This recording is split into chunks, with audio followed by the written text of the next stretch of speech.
Cari lokasi atau tempat usaha cukur rambut itu baiknya di mana, teman-teman ya? Kadang ada pertanyaan seperti itu ya. Tapi sebelum kita lanjut ya saya balik nanya, kira-kira modalnya banyak atau sedikit ya? Kalau modalnya banyak saya sarankan pilihlah di pinggir jalan raya ya. Karena apa? Karena nilai plusnya itu kita bisa buka sampai malam atau bahkan 24 jam masih banyak atau masih ada orang lewat ya. Bener nggak teman-teman ya? Di samping itu ya, itu untuk semua kalangan ya, yang menengah ke atas atau menengah ke bawah itu pasti lihat tempat usaha kita ya. Tapi kalau, modalnya minim ya, atau mungkin cukup ya, kita bisa buka di mana saja, yang penting satu saya sarankan di jalan yang banyak dilewati orang ya, atau mungkin di kampung nggak masalah, di tengah-tengah perkampungan yang padat penduduk ya. Atau mungkin ya di gang kecil itu yang nggak begitu kelihatan juga nggak masalah, tapi teman-teman harus aktif di media sosial ya. Sesekali mungkin bisa menggunakan Facebook Ads ya, jadi kita iklan dengan jangkauan 1 kilo atau 2 kilo itu juga, bisa jadi salah satu sarana promosi gitu kan ya. Syukur-syukur pas kebetulan dekat sekolahan ya, sekolahan SMP atau SMA itu kan muridnya banyak. Nah, jadi kita lebih mudah promosi di situ ya, dekat pasar juga bagus ya. Apa namanya, deket masjid itu juga nilai plus ya. Jadi kita lebih cepat akrab sama masyarakat dengan kita sholat jamaah di situ, itu kita lebih akrab sama takmir, sama jamaah, sehingga pasti di situ orang jamaah itu orang baik-baik.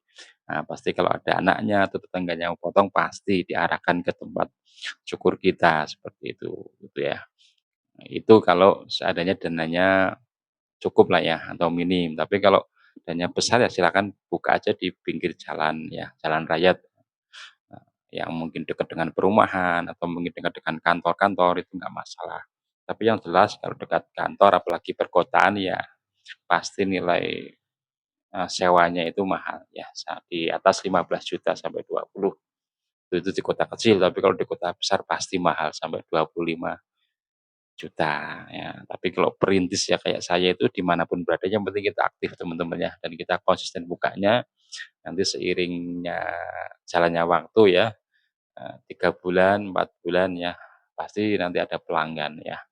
Nah, disitulah kesempatan kita kalau sudah ada pelanggan katakanlah 100, 200, maksimalkan berikan yang terbaik ya, pastikan orang itu akan promosi setelah pulang dari tempat syukur kita.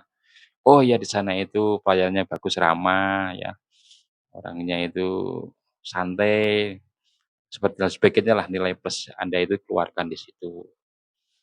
Gitu ya, karena kita, apa namanya, para perintis ya, bukan pewaris ya, mulai prihatin saja dari, mungkin depan rumah kita, kios kita sendiri atau mungkin, apa, tempat parkir kita dan sebagainya. Bisa dimulai dari mana saja, yang penting, ini kita kita apa, otak kita jalan ya. Bagaimana bisa mendatangkan pelanggan. Itu ya, strategis sendiri kadang bingung, seperti apa? Apakah harus dekat pasar, harus dekat sekolah? Enggak juga ya. Nah, kita bisa survei aja, jam 7 sama jam 4 sore itu jalannya rame apa enggak ya. Kalau rame dan juga enggak jalur cepat, itu pasti enggak pasti ya 99% kalau kita buka di situ ya insya Allah rame. Sambil lihat kanan kiri ada kompetitor apa enggak ya, karena kita juga butuh apa, ya harus ada etika juga ya. Jangan sampai kita buka baru selisihnya cuma 50 meter, 100 meter ya, kadang ada perasaan nggak nyaman ya, namanya orang Jawa seperti itu ya.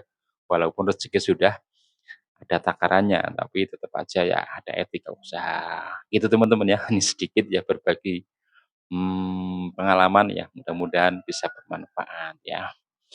Terima kasih, selamat siang. Oke, salam satu gunting.